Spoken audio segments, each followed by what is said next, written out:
Te invitamos a comprometerte mes a mes y apoyar al DFI, Docencia Final Internacional. Tu donación es nuestro salario. Que Dios te bendiga. Hola, soy tu profesor Walter, nuevamente con un episodio sobre la Trinidad olvidada. En el libro de Romanos, capítulo 9, versículo 5, se nos presenta otra referencia a la deidad de Cristo. Sin embargo, este pasaje también trae consigo algunos desafíos. Leemos. ¿De quiénes son los patriarcas? Y de los cuales, según la carne, vino Cristo, el cual es Dios sobre todas las cosas, bendito por los siglos. Amén.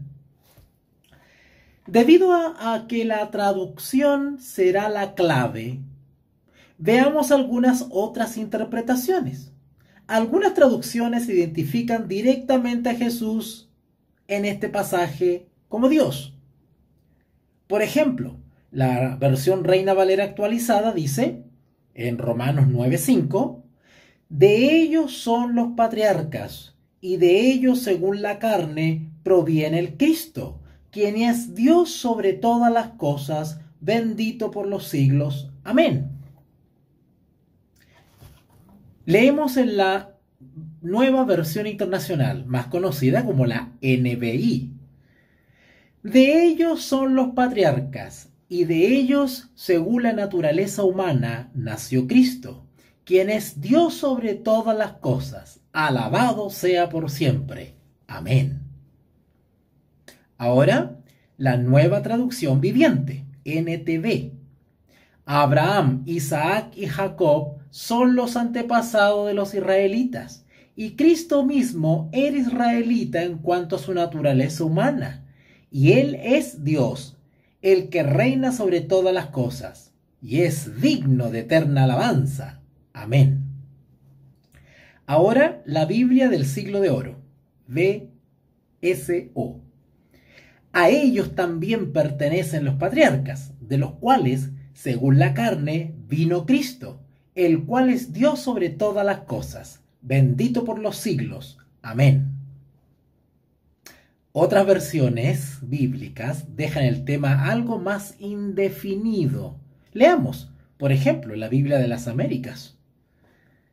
De quienes son los patriarcas y de quienes, según la carne, procede el Cristo, el cual está sobre todas las cosas. Dios bendito por los siglos. Amén.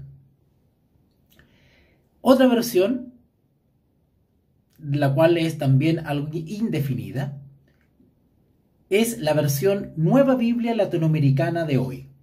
Dice así, ¿de quiénes son los patriarcas?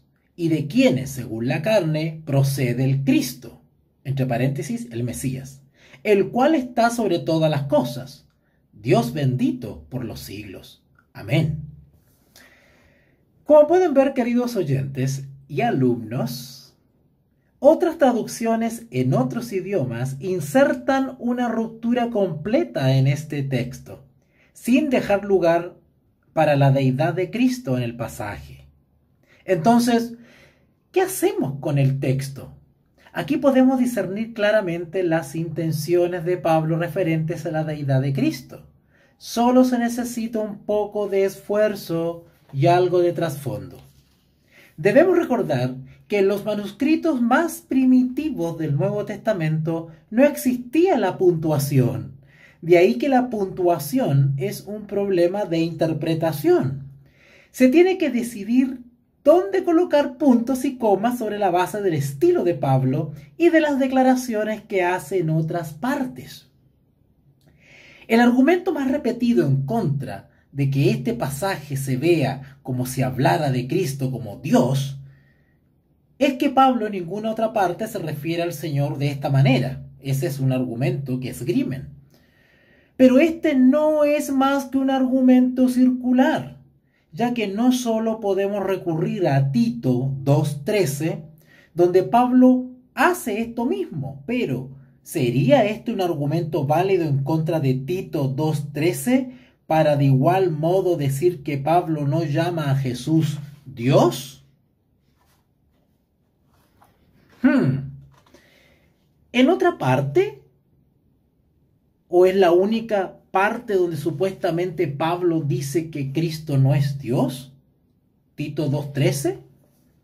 Al parecer, la persona que ofrece este argumento no busca tanto interpretar el pasaje como justificar una teología particular.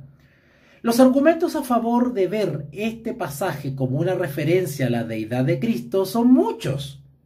Y los voy a resumir.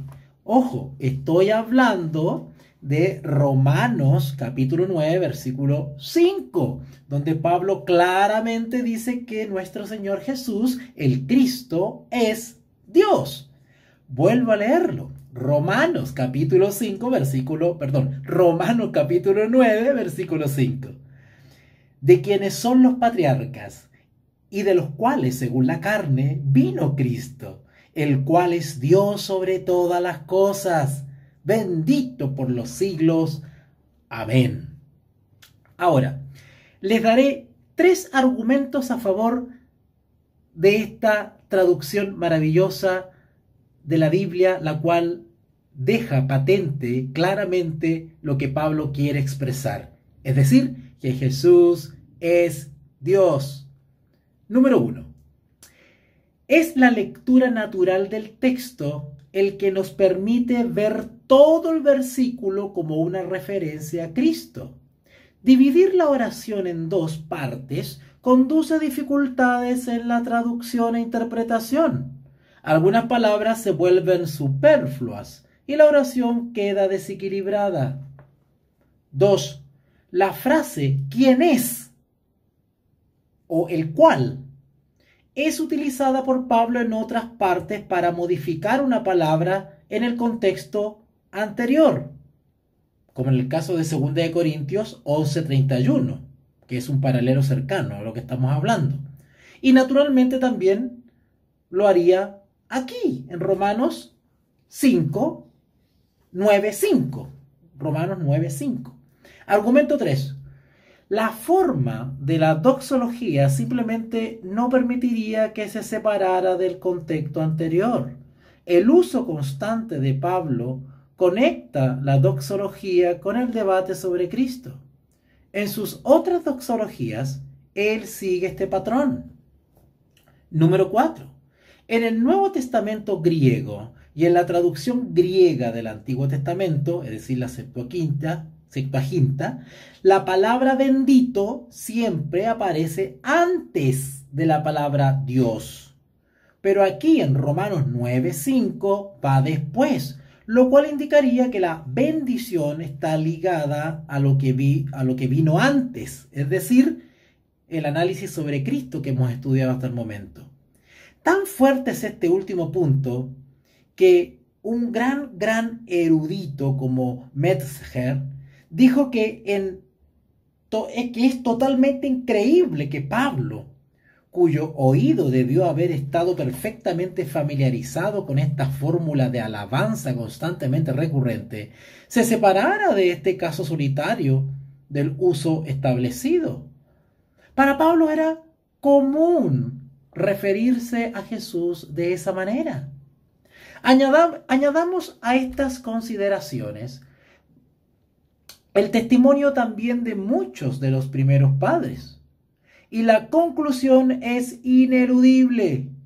Pablo irrumpe en alabanza ante la majestad de la persona del Mesías que ha venido al mundo a través de la raza judía.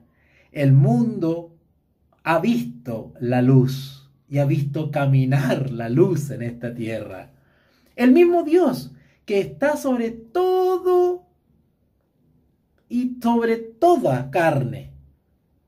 Y por esta razón Pablo da gloria y honor. Y otra vez, cuando introduce al primogénito en el mundo, dice en Hebreos capítulo 1, versículos del 6 al 8. Adórenle todos los ángeles de Dios, Ciertamente de los ángeles dice, el que hace a sus ángeles espíritus y a sus ministros llama de fuego. Mas del Hijo dice, tu trono, oh Dios, por el siglo del siglo, cetro de equidad es el cetro de tu reino. ¡Wow, queridos oyentes! A mí se me eriza los vellos de acá de la piel de los brazos cuando leo estas cosas. Tendremos la oportunidad de entrar en el primer capítulo de Hebreos. Si ustedes están en el trabajo de dar una leída, buscaremos varios elementos muy valiosos que hablen sobre la deidad de Cristo en un total casi de 3 veces. Pero primero observemos el uso del término Dios, que se usa para el Señor Jesucristo en este pasaje. Específicamente en el versículo 8. Estoy hablando de Hebreos capítulo 1, del versículo 6 al 8. Fijémonos en el versículo 8. La traducción de este pasaje es controversial porque, desde el punto de vista estrictamente gramatical, se podría traducir Dios es su trono. Perdón, Dios es tu trono, en lugar de tu trono o Dios. A ver, repito de nuevo. Esto es como un trabalengua, así que ustedes deben entender que a veces pues se me enredan las palabras. Se podría traducir este versículo 8 de la siguiente manera. Dios es tu trono, en lugar de tu trono, coma, o Dios. Y, por supuesto, este es exactamente el argumento presentado por todos los que niegan la deidad de Cristo. Pero nuevamente el contexto indica lo contrario. Sin entrar en demasiados detalles, el escritor a los hebreos está demostrando la superioridad de Jesucristo sobre los ángeles. Él dice que todos los ángeles de Dios adoran al primogénito. Esta es la verdadera adoración religiosa, tal como lo exige el contexto. Este tipo de adoración solo se le rinde a Dios. Él contrasta esta adoración que los ángeles le rinden al Hijo con la descripción que Dios usa de los ángeles como simples vientos o llamas de fuego, como traduce la versión NBI, vientos o llamas de fuego. Pero, contrastado con esto, la descripción que Dios usa del Hijo es impactante. El escritor cita el Salmo 45 del versículo 6 al 7, en donde Dios, el Padre, hace referencia a Dios Hijo, diciendo, tu trono, coma, oh Dios, coma, es eterno y para siempre. Debemos percatarnos de que el pasaje que el escritor cita, el Salmo 45, era un salmo de bodas, escrito en referencia al rey de Israel, como sucede con muchos otros pasajes del Antiguo Testamento. Este adquiere un significado mucho mayor cuando se aplica al Rey de Reyes, Jesucristo. Si bien el reinado del rey israelita fue temporal, el reinado de Cristo será en verdad por siempre y para siempre.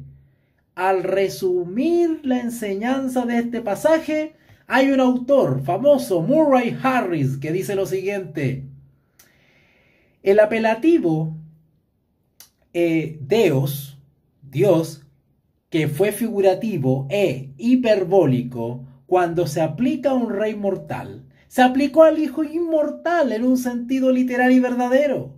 Jesús es sencillamente superior a los ángeles. Él comparte igualmente con el Padre la naturaleza divina, aunque permanece diferente a él.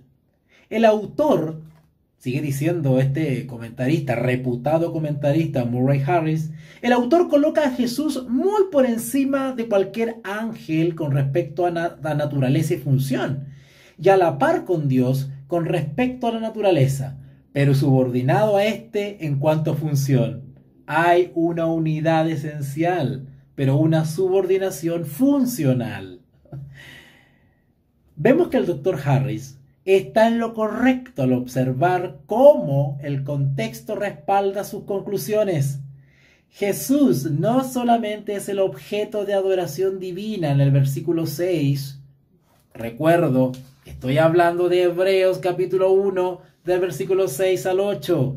Recuerden que el versículo 6 es el objeto, no solamente la adoración divina, sino que también, si ustedes lo leen, verán que en los versículos del 10 al 12, más adelantito, se le identifica como Yahvé.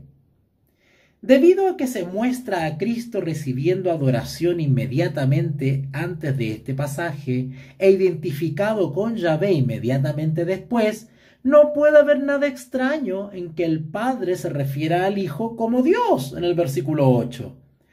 Finalmente, en otro lugar donde se identifica a Cristo como Dios, Isaías capítulo 9, versículo 6, y que por supuesto en episodios posteriores lo analizaré.